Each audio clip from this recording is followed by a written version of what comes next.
So hello my friendly friends, here's Patrick, and over here we have Steve. How'd you do? And today what we're going to talk about is trust. And so why don't we have a look and see what Facebook have been doing in the advertising world recently. We came here for the friends. And we got to know the friends of our friends. Then our old friends from middle school, our mom, our ex, and our boss joined forces to wish us happy birthday. But then something happened. We had to deal with spam, clickbait, fake news, and data misuse. That's going to change. From now on, Facebook will do more to keep you safe and protect your privacy, so we can all get back to what made Facebook good in the first place. Friends. Because when this place does what it was So built my for, youngest we daughter all just get got a back little from closer. San Francisco. She's 25 years old. She was saying that that age group over there in San Francisco, there's a big feeling that Facebook has lost it. And part of the evidence for that is that they're advertising. Well, an ad that says fake news is not our friend, at the same time as the founder of Facebook says it's okay for Holocaust deniers to be on my site. And it's kind of, well, if Holocaust denial isn't fake news, then what the hell is fake news? What that ad is Facebook shooting itself in the foot, but actually more than that, it's the advertising industry shooting itself in the foot too, because yet again, here's an ad that I simply can't believe. And so this is supported by an industry that I can't believe in either. It's like, this is the thing about trust, isn't it? Once you've lost somebody's trust, Yeah. once somebody's lied to you, it's bloody difficult to believe anything they'll say after that. Why would you believe them? Absolutely. So it's not just Facebook where there are trust issues, but actually take a look at Volkswagen, who lied and deceived us over the emissions scandal. And by the way, they're taking their lead from politicians. Tony Blair lied to us about and took our country to war on a lie. Boris Johnson has lied about Brexit, meaning 350 million quid a week that can go into the NHS. These people get away with it with impunity, and now what we see are brands doing exactly the same. Yeah, it's almost like the default is lying, and Trump is the arch expression of it. But you see it all over the place. Volkswagen has definitely screwed up in a major way, but I'm not aware of any kind of apology from Volkswagen at all.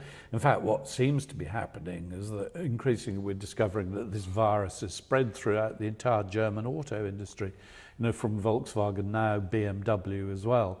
And so there's been absolutely no honesty here. Why should I trust them any further? And you get the feeling that all they're hoping is that this will just blow over and people will forget and that the brand will recover. And I'm thinking, well, I really, really hope it doesn't. I mean, I saw a photograph of acre after acre in North America filled with unsold Volkswagens. And there's a large chunk of it that goes, yeah, I know that there are jobs at stake here, but bloody right, that there have to be consequences to deceit. That's why one feels so betrayed by that brand, because for about 50 years, they actually used marketing in the right way, which was like stuff like Lemon, saying this is a Volkswagen that wasn't good enough. Or do you remember the ad at the funeral, which was like where the billionaire leaves all his money to the guy who's driving the Volkswagen, which was kind of an endorsement of modesty and humility and the fact that the guy was a real decent human being. Finally, to my nephew Harold, who oft-times said, "A penny saved is a penny earned," and who also oft-times said, "Gee, Uncle Max, it sure pays to own a Volkswagen. I leave my entire fortune of $100 billion. Exactly. I mean, a beautiful little morality story. And you learn to trust the brand because everything it's saying to you has those attributes, has those virtues, as you say, of humility, of pleasantness, and by the way, of honesty. And they've thrown it all away. There's something about, and it comes back to trust, there's something about taking the piss out of itself, not taking itself too seriously. The interesting thing that as Volkswagen has become corrupted, so their advertising has become corrupted too. There's none of that amiability about it any longer. And actually, I think even if you did a campaign these days that was as charming and honest as the VW campaign, I don't know whether the audience is out there for it anymore, because I think they've gone, it's like the boy who cried wolf. You've just lied to me too many times. Forget it.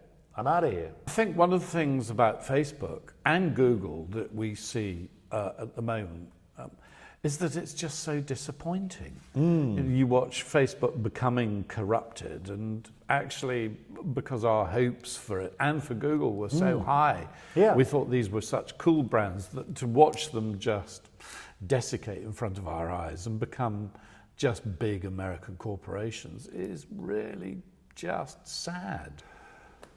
Nietzsche said God is dead. That creates a job vacancy. Microsoft could take that role, right? And so could Facebook, so could Google. They could say, and I think there are elements of this in both those companies, in Google and in Facebook. We're going to take over, right? So the things that are wrong in the world, we're going to start putting them right, yeah? So there are models where things are starting to work. And that's what I think we're going to need more of in the world. And to me, it will come through technology. It will come through the empowering elements of technology. But we've got to be careful as hell around the tech giants not falling into the human trap of exploiting that. Yeah. So that's it from us, Crouching Tigers. This is the YouTube channel that doesn't have a Facebook page. You will be surprised to learn. So if you've got comments to make, you know where to make them. Please subscribe, and we'll see you next time.